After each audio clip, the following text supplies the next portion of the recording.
Calling CQDX South America, calling CQ. This is 9 Alpha Tango 791. This is 9 Alpha Tango 791, Gulf Islands in the North Pacific. Dude, you're gonna break my speaker here. Hey there, 3030. Okay, Glen, what's happening? Not much, man. You are hammering in here this afternoon. Yeah, you as well, man. I got you. Well, sounds like you're sitting beside me. Yeah, you're 20 over, buddy. Yeah, pop down to 535 for a minute there. Gone. Hey, Glen, what's happening? How you doing there, 3030? Yep, hang on. Yeah, I bet you it's beautiful down there. It's a nice day up here. It's about 49 degrees, sunny. I'm just waiting for my wife and her daughter to get back from their dog walk, and then I'm going to go across the street and go for my daily cold water dip in the ocean. Damn, buddy, you are ambitious today. Hardcore, eh? Yeah, she got me into the cold water swimming there in the new year. It's something I never really was much into, but man, now I'm kind of liking it. So I don't stay in very long. Maybe a few minutes, 5 minutes, that's about it. But it's certainly refreshing. You know, at one point in my life, we lived in Chicago, and there was a bunch of people up there that did that on January 1st. They called themselves the Polar Bears, and they jumped into Lake Michigan, Joe. Yeah, they do that here at Vesuvius Bay in the Pacific Ocean on the west side. Every January 1st, the Polar Bear Swim takes place. It's a massive event in Vancouver. Thousands of people go here. There's usually about 120, something like that. And the water temperature never really gets much colder than about 45, 46 Fahrenheit, but it was still bloody cold. Oh, yeah, and you can imagine what Lake Michigan would be like, right? Oh, yeah. Yeah, the lake would be even colder. So, and it wasn't bad coming out. So yesterday we were in the water, and the water temperature was actually, on this side, was just about 47, and the air temperature was 48. So it wasn't bad. It's a nice, quiet beach. It's kind of like a white crushed shell beach. Nobody down there. It's dead. Well, once you get out, it's that first shock, and once you get over that part, you're good, right? Yeah, going in though, man. Oh, it bites. It definitely does bite. And once you take a dip, you gotta, I don't usually put my head under. I just go up to my neck. But still, it's damn cold enough. Yeah, that could shrink a lot of stuff, Joe. You're aware of shrinkage, right? Oh, major shrinkage, man. Oh, yeah. I had to go back in and look for my nuts. God, so what else you been up to, man? Did you get through the holidays okay? Oh, yeah. Yeah, no, it was good. It was quiet.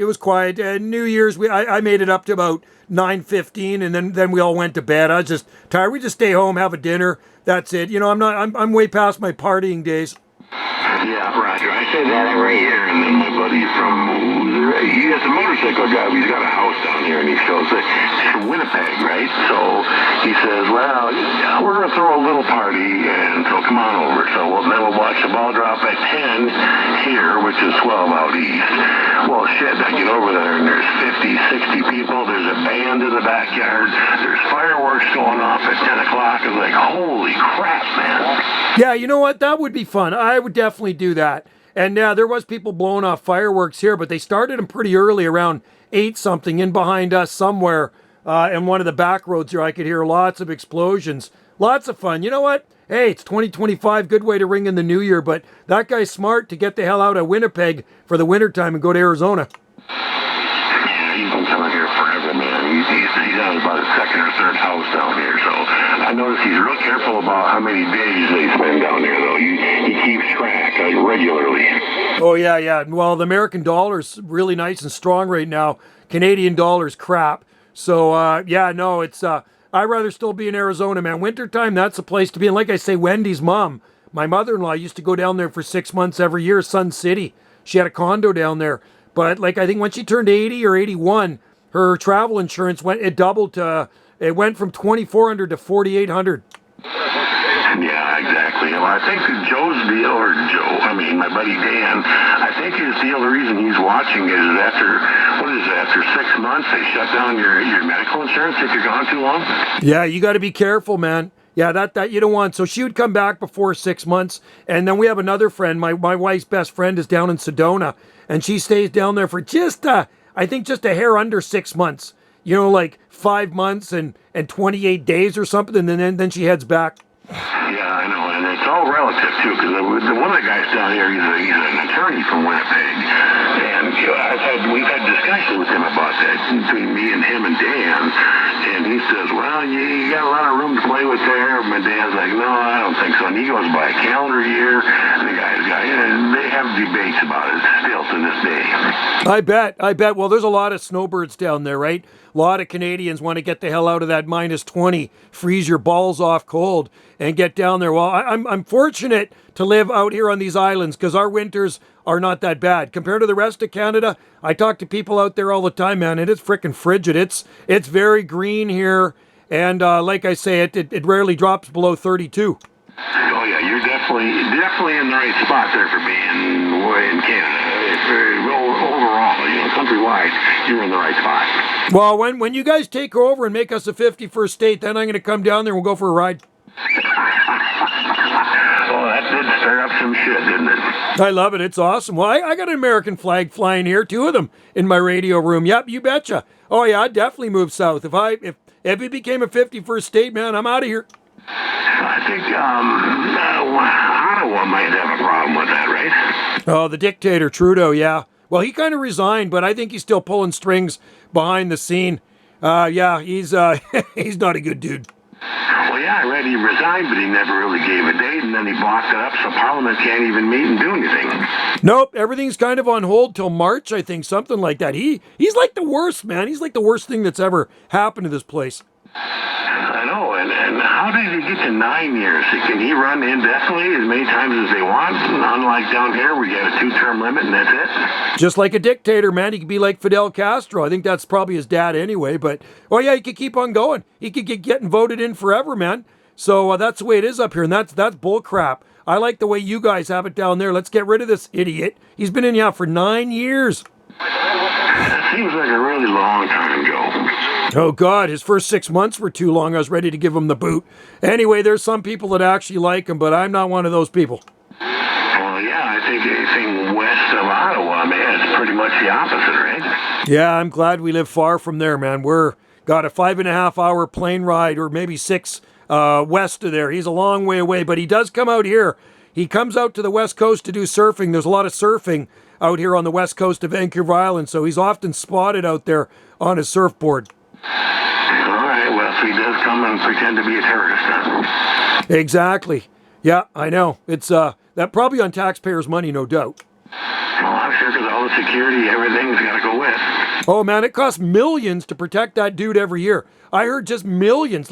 And the funny thing is he pushes, this climate change and this and that, and everybody's got to be driving EV, electric vehicles by 3030. Yet you look at his entourage that follows him around there on these big gas-sucking SUVs, and then he flies around in his jet everywhere. Well, yeah, there's no impact on his level, Joe. No, he wants us to eat crickets, yet he's probably living high in the hog eating steaks. He's just a WEF puppet. Anyway, he'll be gone soon, and we're actually going to have a guy in there. The next guy coming in is going to be completely different than this, I say, woke dictator. So maybe they'll both see a big change here in the next month or two. Thank God. Getting rid of all the censorship in the States now, it's better. All right, man. I'm looking forward to it. Yeah, I think it's going to be pretty crazy. I think they're doing everything they can down here to burn a lot of the bridges to make it more difficult when he comes in, though. Oh, yeah. Oh, yeah. Well, anyway, my wife's heading down there beginning of March. She's heading to, I thought it was end of March. She says, oh, no. She's going down to Sedona and Mesa. Beginning of March. Should be nice down there. That a lot, man. March starts getting pretty nice. I'm already back in shorts by March. I love that, man. That is awesome. Oh, I could relate to it, man. Sunshine, blue sky, rarely get any rain, palm trees everywhere. Love it. Yep, Roger. So you must have your antenna pointed this way. Are you on the beam? Yeah, I'm on the beam. I got her pointed south, kind of slightly southeast. I talked to a guy near Los Angeles today, about 50 miles away.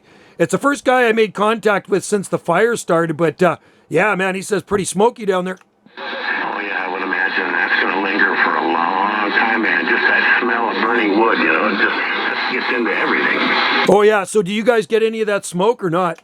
Well, no, not yet. Our wind that we've had here the last few days is coming from the northeast heading southwest, so it's going south into Mexico right now, but that doesn't mean it couldn't change.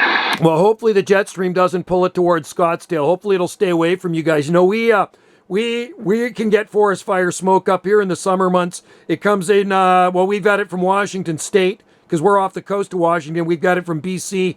And I remember one year, it was probably about 4 years ago, it was lingering for about 4 days. It was just really hazy. The sun looked kind of brownish red. And, you know, you could actually start to feel it after a couple days in your throat. It was burning. Your eyes were burning. Yeah, Roger. We didn't have it this last year up at the cabin, but the year before, that summer up there, man, there was all those wildfires out in western Canada, and it was dropping down into northern Minnesota, man. It was nasty. Oh, so you're getting it out in Minnesota, too. So, yeah, it had to have been the jet stream that pulled it down, you know. And generally, it's pretty good out here on the islands because we got the, you know, you got the Pacific, little bit of a Pacific breeze blowing everything onshore. But that time, you know, there was no wind. And it was just, I felt sorry for people with asthma. Yeah, the only upside of that whole deal is that our cabin faces west. So it makes for great sunsets because all the colors of them, all the smoke in the sky. But other than that, it was pretty miserable. You didn't want to go out and do a lot of heavy breathing because you'd be sucking in a lot of bad stuff. Yeah, it was bad. I was working outside in the parks department. And yeah, the sunrises were amazing. I got some really good pictures and videos of the sunrises and the sunsets too. The sky, you know, the sun was spectacular. It's like yeah, completely different red in color, but I know it's not good. It's yeah, I hope not to see that again. We don't get it in the winter months. That's a summer month thing. I mean, that's when all the forest fires happen. I mean, a lot of them are man-caused too. Yeah, I read that somewhere that they arrested an arsonist down in California somewhere. Unreal, man. That is just absolutely crazy. Somebody do that. I heard 10,000 structures burnt up. Oh yeah, it's crazy, man. And there's not that many people dead, but it's a bunch missing, I think. Yeah, like Lahaine, it burnt to that place to a crisp too. I don't know. I'm not too sure how that one started, but it totally wiped out Lahaine. I used to love going to Lahaine. That's gone. Yeah, I've actually been to Lahaina once, many, many years ago, but it was a great little trip. But man, it's a touristo haven there. Huh? It is. Well, the cruise ships come in too, right? So when the cruise ships come in there, it's even more overflowing. But we'd always stay in Kihei, and then we'd drive to Lahaina. But yeah, it's very, very touristy, but it's a pretty funky place. But yeah, what a shame. All those old heritage buildings have gone. Oh yeah, and I wonder who owns all that property now, Joe. Yeah, I wonder, eh? You know what I mean? It's almost like, was it rigged, eh? I know Oprah Winfrey owns a lot of property over there. Yeah, they were probably accumulating it after that deal. Oh, yeah. Probably got some really good deals. We drive past her place every day when we go to McKenna Beach. She's got security at her gates there. She's near Wailea. No doubt, no doubt. Well, sometimes at that level, there's just no impact, Joe. I know. Yeah, I don't really like her either. She's not that good, man. She's one of those guys. But anyway, yeah, it's sad what happened. One of these days I'll get back to Maui. Probably end up getting to Arizona before then. And Arizona wouldn't be that far to fly from here, maybe 2.5 hours or so. Yeah, where would you fly out of? You can fly out of Victoria on the southern end of Vancouver Island or Vancouver. I can fly, I fly directly to Kahului on Maui from Vancouver. I've actually flown to Honolulu before from Victoria, but Victoria actually has an international airport. Sweet, so you don't have to go that far. Nope, just take a ferry from the south end of our island, or actually just around the corner from us at Vesuvius, and just drive down to, it's about a 40-minute drive to Victoria. Or if we take the ferry down on the south end of our island, it's about a 30-minute ferry and probably a 30-minute drive down a nice highway, right? And you're right at, actually, no, it's less. The airport's even closer. It's more like a 30-minute ferry ride and a 10-minute drive to the airport. Sweet, so you don't have to go very far. So the wife's heading out in March, you said? Yeah, beginning of March. Her friend stays down there. Like I say, she rents a house for 6 months, and she invited Wendy down to stay for free. And Wendy just used air miles for her tickets. Roger, so does she rent the same house every year, or is it a different house? No, I think she rents the same one. She has retreats down there. She's some sort of, I don't know if it's a counselor or does something. But anyway, she's written lots of books and stuff like that. So she holds retreats all over the world, but she loves Sedona. So she goes there every year and stays. That's her base, Sedona. And then she has a house here. She lives here, but she stays down there for 6 months. And then from there, she'll go to Costa Rica. She'll go to Europe and have retreats and then head back to Sedona. She's got a good gig going, Joe. Yeah, single woman. She's just turned 66. Beauty. Lots of books. Yeah, she's loaded, man. And yeah, she does that every year, man. So anyway, she says, "Come on down, Wendy." So Wendy's going. I can't go. I says, "Why can't I go?" She says, "Well, Wendy says, because I already got a fishing trip booked with my friends." I go, "Well, I can cancel that. I'd rather go to Arizona." Yeah, good luck horning in on that deal, buddy. Yeah, it's the guy's fishing trip up at 70 Mile House on Loon Lake. It's about a 5-hour drive once I get over to the mainland. And oh, it is awesome. But man, and I like fishing up there, but I'd rather go down to Arizona. I've never been to Arizona. Wendy's been down there lots of times. Oh, yeah, come on down, man. We got a couple motorcycles sitting here. We can put them to work. Oh, absolutely. Is there a helmet law down there or not? What was that? Is there a helmet law? Do you wear helmets or not? Oh, no, they're optional here, Joe. Yeah, I gotta love Arizona, man. That's awesome. That's like Hawaii, too. Oh, yeah, no helmets and open carry if you want. That's even better. See, that's frickin' awesome. I'd ride with no helmet and I'd open carry. That would be beauty. Yeah, there's a bunch of biker bars up in Carefree Cave Creek, and they love the bikers up there. So the bikers and the cowboys all mixed together up there. It's very unusual. What an awesome state to live in, man. I think Texas is probably like that, too. I lived in Texas once for a while back in the early 80s, and it was a lot of fun, don't get me wrong, but it's nothing like it is here. It's not quite as wide open as it is here. Is that right? That's interesting. Yeah, my oldest son lived down in Texas. He's going to be 34 in February. He moved down there, and he married a girl down there, born and raised she was. Never been out of Texas. Westlaco, Texas, on the Mexican border, just west of Brownsville. Oh, man, she was right down there in the heat of it, huh? Yeah, he stayed down there, and it was hot. He was down there in the summer. He lived down there for 6 months, and then they got an immigration lawyer, and she's back here now, but fuck, I'd rather be down there. If I could have my way. Hey, if I had dual citizenship, dude, I'd be down there. Wendy used to live in North Dakota when she was a kid. Her dad used to teach in a college there, so she lived down there for about a year. I asked her if she's got a green card. She said, no. Yeah, back then they probably did dual passports. I don't think they do that anymore. No, probably not. That was in the late 60s. She would have been, well, she's 65. She just turned 65. She's born in 59. So that would have been like 1960, 69, 68, something like that. Yep, Roger, yeah. I think that those days are gone, but like you said, you could do the 5 months and 29 days thing. Yeah, I think the easiest way to move down there would be if you have a ton of money to support yourself, right? Oh, hell, I don't know. I think they changed that stuff so often, I'd never even try to keep up anymore. But see, here in Canada, you can just come in as an illegal immigrant and just stay, and they'll give you money. Well, it's a good gig if you can get it, huh? I know. Yeah, I know. It's crazy the way it works up here. Well, that's with this government. Once they're gone, things are going to change. I think this new guy, Pierre, when he gets in, he's going to be more like Trump. He's going to be doing a lot of deporting. Is he from the conservative side up there? Oh, yeah, big time. So, will he'll be appointed then, Joe? How does that work? No, well, we have an election coming up in, I think it's October, next fall. And liberals are so low in the polls, they're going to be gone. Pierre's going to be the next dude. The conservatives will get in. Yep, out with the libtards and in with the conservatives. It'll be better for the country, I think, in both countries. Oh, yeah. These guys in here, they're more like a communist. To me, it's more like communism. They took away our handguns 2 years ago. Well, they didn't take them away, but they stopped. You weren't allowed to sell them in the sporting shops. And we're like, we could get handguns here too. Up until July, it'll be 2 years ago that Trudeau says, nope, no more handguns.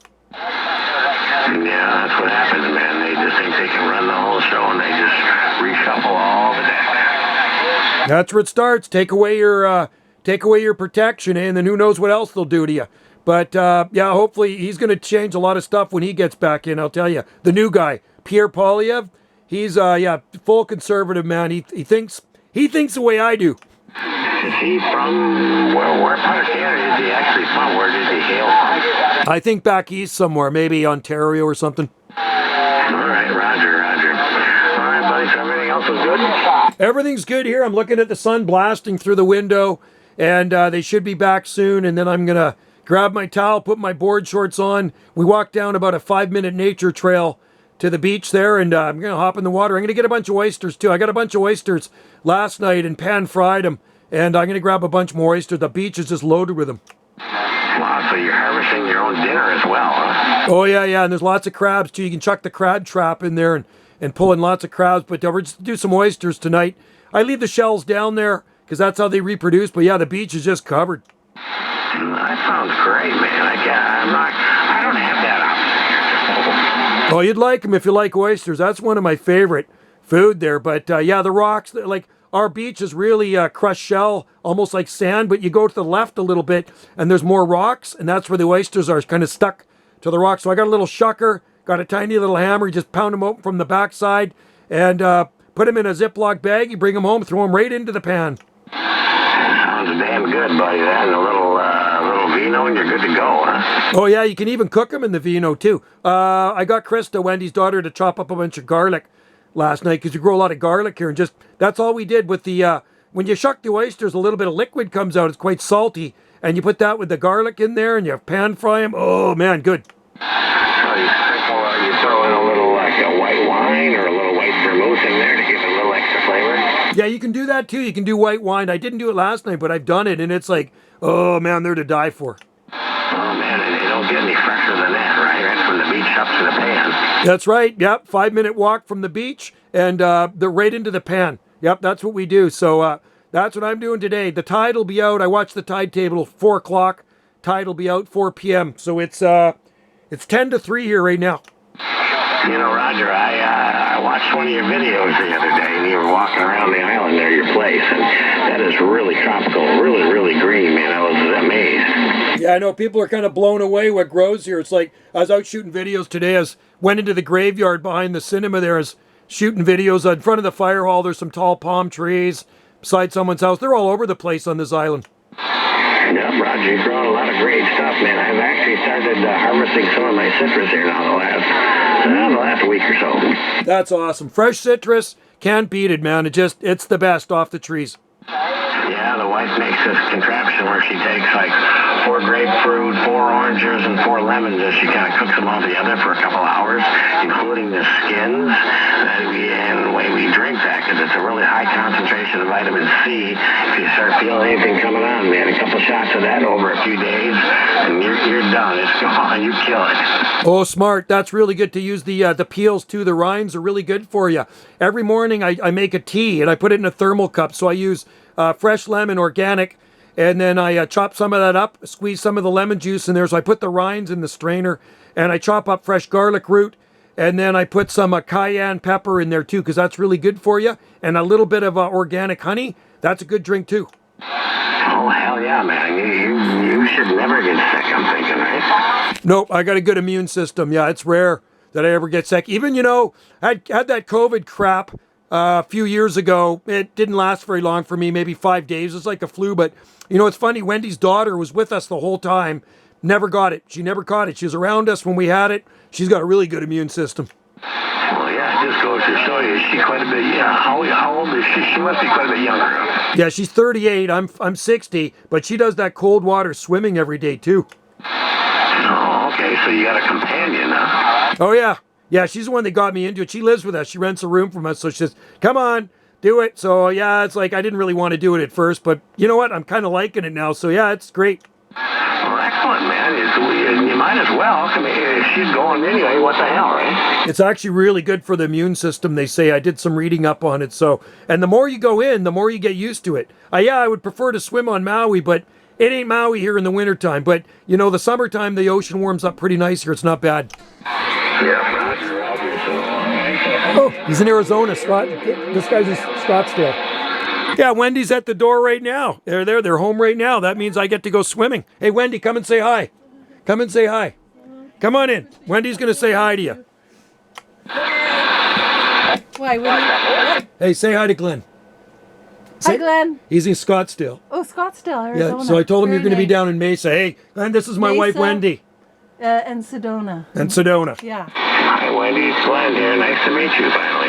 Ah, you too. Nice to meet you. She just came in from her walk. So anyway, now this means my turn to go to the beach. All right, buddy. Go ahead. We'll catch up with you later. Have a good night. Okay, catch you later, Glen. Take care, buddy. Cheers and beers. 783 3030 Scottsdale. I'm out. Yeah, take care.